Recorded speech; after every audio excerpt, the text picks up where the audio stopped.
What time is it? It's Sampstra Games time. We're going to play a brand new game on this channel called Dead Monarchy. Now, this game is a turn-based combat game, and it's just a really fun game. There's a lot of unique features that I have not seen in different turn-based combat games, and it's super fun. It just came into early access like today, and I'm just so excited to play it. So big thank you to the developer for giving me a key and allowing me to learn the game so that we can play this together and hopefully play it well. And let's just go straight into it because this game is very complex, it's very fun, and I want to do some combat. I just want to explain the features to you today, so we're just going to go into it very quickly because there's a lot in it. Wake up! The world that you know is dying, and in its place a new one is being born. The once great cities and thriving villages are nothing but a shadow of their former selves. The roads that once bustled with trade and all manner of people lay silent, smothered by nature. Not even the prophets or seer know how this great calamity began, for no one dares venture beyond the confines of their squalid cities. These pathetic excuses of human ingenuity are more akin to a prison than a home. You are the captain of a small company of sellswords. In the wake of the disaster known as the Great Mistake, love that name, all manner of authority was abolished. Crown are just as important as food in a world with so much death. Being a sellsword is a reliable source of income. Your little band of misfits chance upon a small village, its inhabitant frail and weak and in dire need of protection. Protection in exchange for coin, of course, and shelter from the abominations that lurk beyond the walls. As time passes, you decide to assert your authority over the village and rule its inhabitants. Your warriors stand at the ready with sword, axe, and shield in hand. If this is your first time, you can access the video tutorials or press T for written tutorials in the game. The video tutorials are made by the developer. I will put a link to his channel in the description so you can check them out. You walk around the village and notice that for the majority things are quiet. It's just another week. Nothing good happened, but nothing bad happened either. The peace won't last forever, so enjoy it. Now we start off with a random amount of money, a random amount of food, random amount of resources, and a random amount of men. Now we're getting 4 men. 4 men for 1,000 is not the greatest. I've had, for example, started at 6 men and 2,000. So this is not the greatest start, but it's also not a bad start. So I'm quite happy. Also, these men seem to be pretty great. Like this guy, epicness. Guys, yeah, these men are really good. Like compared to the way you can get your men, these men are not bad at all. I'll start with 1,000. We have some resources. So let's me first kind of talk to you about the men that we have. So we have a convert here first. Now, we're going to talk about the stats a little bit, then we're going to do some combat. We'll talk about the interface probably in some of the following episodes because I want to be able to show you the combat, and if you just kind of start explaining everything, this game is really complex, it'll take a long time, so we're just going to sort of jump in, okay? So we have Error here, who's a convert. Now, profiles are very important because when the people level up, how they level up, which stats get leveled up is depending on your profile. So with each profile, a certain probability that, for example, strength will get upgraded, and with some profile it's higher, with some it's lower. So that's kind of interesting. So it's a good idea to know which profile kind of like prefers, so that you can build them up in the right way. Okay. So let's now talk about the stats. So first of all, strength. And strength, this is amazing. Strength is both damage and health, which I love, because what does that mean? Well, if you think about it, what it means is the fact that if your people get hurt, they will do less damage, and I love that because it's a feature that you never have in any other like game. So I love it so much. So how does attack work? Well, when you attack, the damage you do is your strength plus this attack damage if you're using melee weapon, minus their helmet or armor rating, depending on whether you're hitting their body or their head. You can choose that. So strength is very important because it's HP, but it's also kind of damage. Attack stat is this one. This says how likely you are to hit. So it's not like a set percentage, like you have 100% shot or 75% shot. No, it's 50% plus this number. So it's 54% because this is 4 minus the enemy's defense rating, which is this thing here. So if the enemy is defense rating 0, you're doing 54%. That's very cool. Then we have resolve. Resolve is very important because resolve is affected by different things that happen in combat. Like, for example, if you get a killing blow, your resolve increases. It also affects your crit chance. But also, if some of the enemies can target your resolve, and if your resolve gets to 0, you will rout and kind of like run away, and you will not be able to control them. And eventually they'll recover so you can control them again. But this is something important. If your resolve gets too low, then it's bad. And there's strategies of that you can attack the enemies, trying to get their resolve down, which could really help you out. Then we have stamina. This is essentially like every action that you do in combat costs some stamina, and if you have 0, then you cannot do anything, and every turn you get +5. And focus is when you're using ranged weapon, instead of having the strength plus damage minus the armor or helmet rating, it's focus minus the armor or helmet rating. Okay, and then lastly you have condition. Now condition is something like battle fatigue, and it's very important because every time your men goes to battle, their condition gets lower, and if it gets to 0, they become essentially useless. You can still send them to battle, but they're very bad at it because they have lower action points and stuff like that.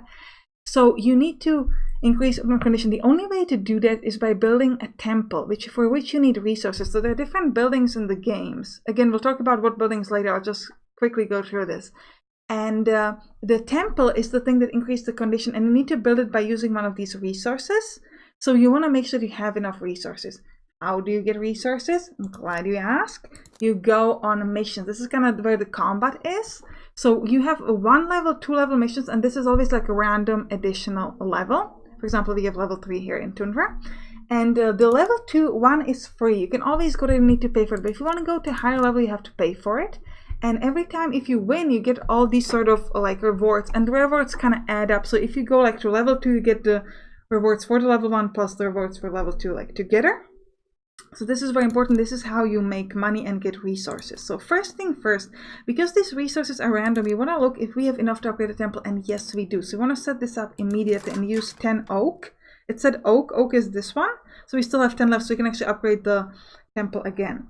Now first thing you want to do before you start any combat is you obviously need to equip your men. So we have 4 men. Oh, by the way, I'm going to set this up to less violence. Also, if there will be any curse words in the combat, I'm going to be removing them, just so you know. So we're going to start off by equipping our men. So you always want to look at their strength and focus rating to determine whether you want them to be ranged attacks or regular attacks. Now, you might say, okay, so focus is better. I want them to be ranged. Well, actually, strength then is pretty awesome because these weapons have a lot of additional damage. So this guy would, for example, be great as a 2-weapon handed guy, because he can take some hits and he can do insane damage. So I think we're gonna make him, yeah, I think we're gonna make him a great axe kind of guy, because he can do 35%, he can do 45 damage with the grades. You also have, yeah, sorry, I forgot to tell you about this thing on the right. So this is helmet, armor rating, which I talked about, defense we already talked about. Breaking allows you to destroy armor. So in this great axe we have break 15, which means that we will be able to destroy their armor, which is very important because that way we can do more damage. So I think we're going to have this guy as a great axe. Alternatively, we could give him, oh, actually we should give him Claymore instead, I'm thinking. Yeah, we'll give him Claymore. Claymore is amazing because that's 50 damage, so this guy can now do 60 damage. So even if the enemy has pretty good armor, we should be able to decimate him. And it gives us 10 break, which is still pretty nice.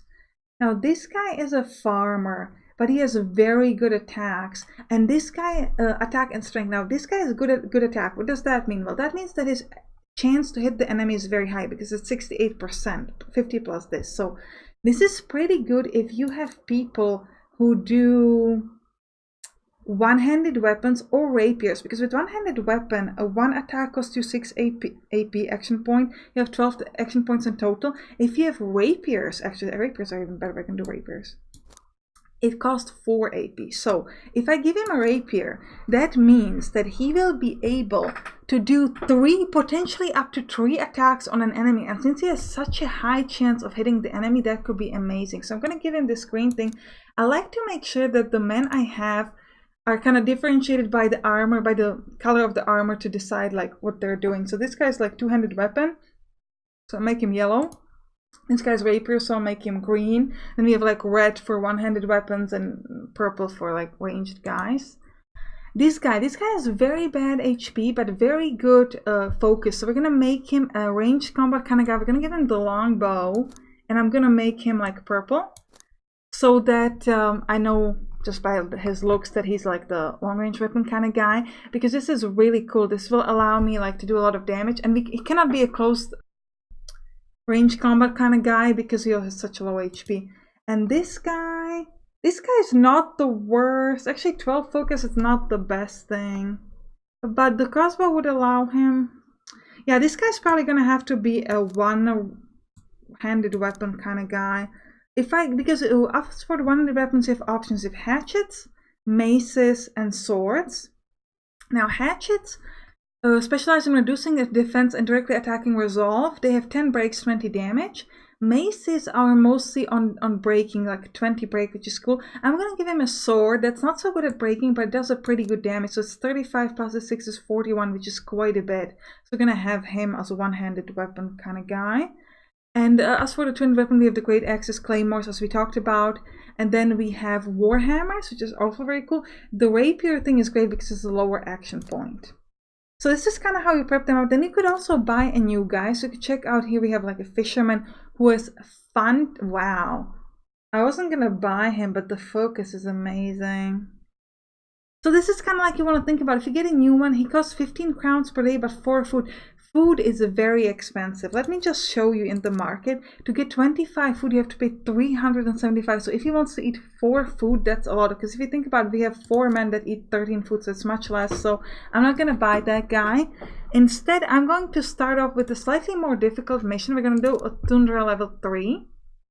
Because it's going to cost us a lot of money and a lot of food, but it should give us some really good rewards. So we'll try that out. Now this is a level 3, so that's going to give us the good reward. This is Tundra. Why am I going on Tundra? Is it like random? Where did I pick it? Well, it's because we get pines, and pines are good to upgrading headquarters. Why do I care about upgrading headquarters? Because if you get a higher level headquarters, you have to pay less for this, and it's like 10% less per level. So for example, here it's going to be like 75 less per mission, which is pretty cool. So we're going to start this off, straight up go. Again, there's more to the interface and stuff, but I really want to show you the combat because that's the heart, where the heart of the game is. And the game is really complex, there's a lot of stuff. So let's just start into this, and then future episode we can talk about it. So you place your people anywhere you want, and you always go first, then your enemies go. And you can, you have 12 action points. Everybody has 12 action points. Your movement costs some action points, and then you have abilities. You have all of the abilities unlocked. You can also choose who goes, whichever one of your people goes first. You can also interleave the actions of your people. So you cannot actually hit anybody, so I'm just gonna let them go. Now, because it's a thunder, there's an effect of frozen feet. So what could happen to you is that your men have frozen feet, and that means that they cannot move. Now you can use attacks or movement in any combination that you want towards the action point. So you don't necessarily need to just use one of those. You can just like combine it. You can move and then shoot and then move again or something. Now with this guy, they can move 1, 2, 3, 4. So I'm not actually going to do anything with them. I'm just going to stay where we are. Now on this side, they can actually move close enough to attack me. So I'm thinking if I move towards them, that I will not actually be able to hit them. So I'm just going to stay where I am. And yeah, I'm just going to stay where I am. I'm going to use this ability, which gives me an option to counterattack. It's like a sudden death. During the next enemy phase, any counterattack that the user performs will deal full damage. And also during the next enemy phase, any counter that the user performs will have a 100% chance to hit. So if he attacks us and will get a counterattack, will be 100% chance to hit him, and we will be able to hurt him to 100% of our HP. Now this rapier guy, we're going to use this thing, which just gives him an extra defense, so the enemies will be less likely to hit him. Now finally we have our crossbow guy who can actually hit someone. So you have options. You can use armor attack, so you can use like a body attack, head attack, or break armor. So if you hover over these guys, you can see on the left top and the right bottom their stats. On the right bottom you can see that over their health it's flashing no damage. Well, that's because they have good helmet rating and armor rating. So even if I try to hit them, I won't be able to hurt them because they have a really good armor, and I'm doing an armor attack. So if I click on head attack instead, you could see now that if I manage to hit them, I will actually be able to kill them. However, my chance to hit them is only 42%. Still, I want to try it and see if I can manage to kill them. Yes, so I killed them. I can also use the ability of a snapshot, which is something that people with longbow has, and that's like this ability is a free action and function the same as the standard attack. This ability cannot critically hit, so we could try to see if we can kill it. This one would be no damage. This one I could kill if I managed to hit him, so let's try this out. And we have killed him perfection, so we're gonna end the turn. They cannot hit diagonally, which is good. Do you want to let them do that? Let them move towards you. Okay, now it's my turn again. I'm going to move closer with my guy, unfortunately, because actually I probably shouldn't, because I would let this guy go. If I move closer, I will not be able to attack him, because for the two-handed weapon guys, the action points to regularly attack is 12, so you cannot move and hit at the same time, which is kind of a big part of the game. So let's move with my rapier guy instead. We could move to here, but we'll get our HP down to 3, which again is not quite enough to be able to hit him. Same for this and same for that. So we are probably just going to stay in position and just do nothing with this guy. Now this guy on the other hand can hit him. So again, you can hover over the thing. If we do like armor attack, we will not be able to hurt him at all. We also do a headshot, in which case we have a chance to kill him. Now if neither of those enough, we can also do a break armor, which is essentially going to lower their armor down depending on this break rating. So I'm just going to try to do a headshot and see if I could just kill this guy, because that would be nice. Try this off. Oh, and we missed. But this only costs 6 out of my 12 action points, so I can try again. So this is very important. You can use your weapon multiple times. Now then we want to make sure that we rotate him in the direction of this guys, because if we didn't, they would get like bonus from flanked attacks, and if I'm completely turned around from like hitting me from the back, so that's something I'm gonna watch out for. Now we wanna, how much does this guy has? 10 HP, this guy has 6. So we wanna protect this guy more than this guy, so we're gonna try to hit this guy in the back. And we can lower his HP down to 12. Alternatively, we could try...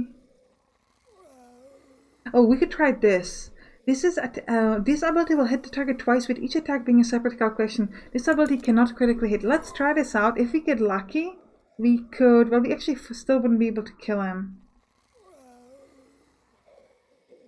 We wouldn't be able to kill that guy, so I'm just gonna try to hit this guy instead. Because there's just no way we can kill the other one. I am going to try to move closer. Just because I would like this guy. Okay, I was hoping he would attack him, but he isn't going to. Thankfully, he's unable to hit my other guy, though, so now we can just hit him. Now, we can hit him, but you can see that we're only going to do 10 damage, so instead I'm thinking I'm going to break his armor. Oh, I cannot actually break his armor much. Well, my rapier guy, could you break his armor? If you move to here, you should be able to hit him. You could break his armor quite nicely so that my other guy can then do a lot of damage. Yes. Great. Now can you now kill him? Yes. See, so this is how you kind of want to combine the movement of those different people to make sure that you can actually kill the enemies. So now that we have finished the fight, we get XP. So both our people leveled up. Actually, this guy up to level 3. We have increased a little bit of everything here. But this guy, you can see, is most increasing his stamina and strength, which is good. This guy's gotten a little bit of everything. Stamina, attack mostly. And we get the 1,000 gold. But remember, we did pay that 750 to even like get to this mission, so. But we get a lot of good stuff, and we get complex longbow, level requirement 20. Yeah, we're not going to be able to use this anytime soon, but when we can, it's going to be crazy. So we just started this off with a bit of a bang. A glorious victory. Surely your ancestors would be proud. Morale has increased by 25% on levels with 100% to begin with, which it was. The battle has taken a toll on your warriors, and as such their condition has been reduced. Your warriors won't be able to embark on another expedition until next week. That's perfectly fine by me. Have I set up upgrading the temple? Yes, I have. Now then, we currently don't have the temple, so we cannot like heal our people, so we cannot do much of anything right now, so I'm just going to move towards the next turn. At the end of every turn, you need to pay the money and the food to your people. So this is what we've done right now. This on the right top. Oh, and we've also gotten the temple. So enlist the aid of the warrior monks to heal your warriors and repair their equipment. Upgrading this building will increase the amount of charges that you can use to heal and repair. I'll show that to you in a minute. Nothing happened this week, so it's okay. This is the current week, so it's week 2, and this is how many turns you have until the next siege, which means that they will essentially attack your village. Now you might wonder, how do you win this game? Well, there are 5 different biomes: tundra, swamp, desert, plains, and forest. Where you want to go is dependent on which resources you want to get. So like we chose the tundra last time because we wanted to get pine, which is good for upgrading headquarters. If, for example, you wanted to get upgrade the temple, then you would want to go to plains, because there was very good oak, which we need to upgrade the temple. Each biome has a boss, and you need to kill all 5 bosses to be able to win the game.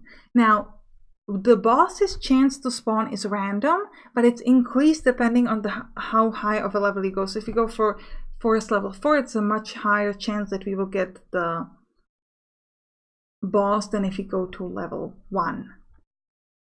Now I think I'm going to leave this episode here, and we're going to continue it in the next one. Click on the right top to watch it, or click on the right bottom to watch Warhammer 4000 Mechanicus, which is also a turn-based combat game. So I hope you enjoyed it, and I'll see you in one of those. Bye bye!